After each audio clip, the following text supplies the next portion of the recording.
তিরুপতি মন্দিরে মাথা ন্যাড়া করে পুজো দিয়ে 27.5 কোটি টাকা এবং 25টি ইলেকট্রিক বাস দান আনন্দ আম্বানি। ধনকুবের শিল্পপতি মুকেশ আম্বানির ছোট ছেলে আনন্দ আম্বানি ফের আলোচনার কেন্দ্রে। তিরুপতি বালাজি মন্দিরে গিয়ে প্রথা মেনে মাথা ন্যাড়া করে ভগবান ভেঙ্কটেশ্বরের আশীর্বাদ নিলেন আনন্দ। এত ধনী হয়েও সাধারণের সঙ্গে মিশে একই নিয়ম মেনে কেশ দান করে সকলের প্রশংসা কুড়িয়েছেন আনন্দ। দেশের অন্যতম ধনকুবের পরিবার আম্বানি পরিবারের সদস্য হলেও ভগবান দরবারে নিজেকে সাধারণ ভক্ত হিসেবেই তুলে ধরলেন আনন্দ আম্বানি।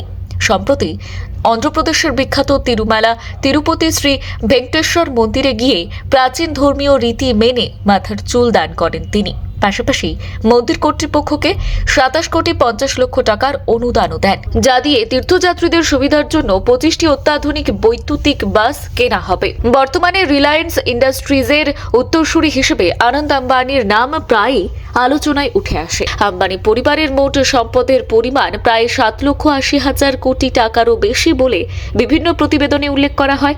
কিন্তু সেই বিপুল ঐশ্বর্য তার ধর্মীয় বিশ্বাস এবং ভক্তিভাবকে এতটুকুও বদলে দিতে পারেনি। তিরুপতিতে পৌঁছে তিনি অন্য সাধারণ ভক্তদের মতোই লাইনে দাঁড়িয়ে সমস্ত নিয়ম মেনে পুজো দেন এবং ভগবান ভেঙ্কটেশ্বরের আশীর্বাদ গ্রহণ করেন।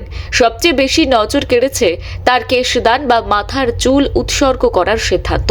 তিরুপতি মন্দিরে এই প্রথা বহু শতাব্দী ধরেই চলে আসছে। বিশ্বাস করা হয় নিজের চুল দান করা মানে ঈশ্বরের কাছে অহংকার, গর্ব এবং আত্ম অহমিকা সম্পূর্ণভাবে সমর্পণ করা।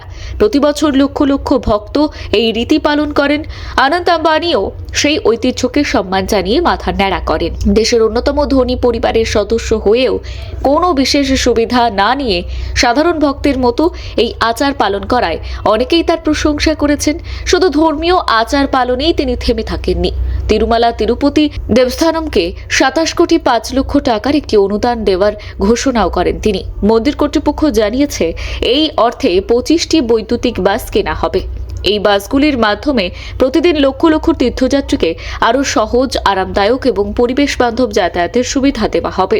ডিজেল চালিত বাসের পরিবর্তে বৈদ্যুতিক বাস ব্যবহার হলে বিদ্যুৎও অনেকটাই কমবে এবং পরিবেশ সংরক্ষণে গুরুত্বপূর্ণ ভূমিকা থাকবে। আনন্দ আম্বানির এই উদ্যোগ ইতিমধ্যেই সোশ্যাল মিডিয়ায় ব্যাপক আলোচনার জন্ম দিয়েছে। অনেকেই মনে করেছেন দেশের অন্যতম ধনী পরিবারের সদস্য হয়েও ঐতিহ্য, বিনয় এবং সমাজের প্রতি দায়বদ্ধতার যে বার্তা তিনি দিয়েছেন তা নতুন প্রজন্মের কাছে একটি ইতিবাচক উদাহরণ হয়ে থাকবে। অনেকের মতে সম্পদ মানুষকে বড় করে না, বরং বিনয়, বিশ্বাস এবং সমাজের কল্যাণে এগিয়ে আসার মানসিকতায় একজন মানুষকে প্রকৃত অর্থে বড় করে তোলে। আর তিরুপতি সফরে আনন্দ আম্বানির এই পদক্ষেপ সেই বার্তাকেই আরও একবার সামনে এনে দিল।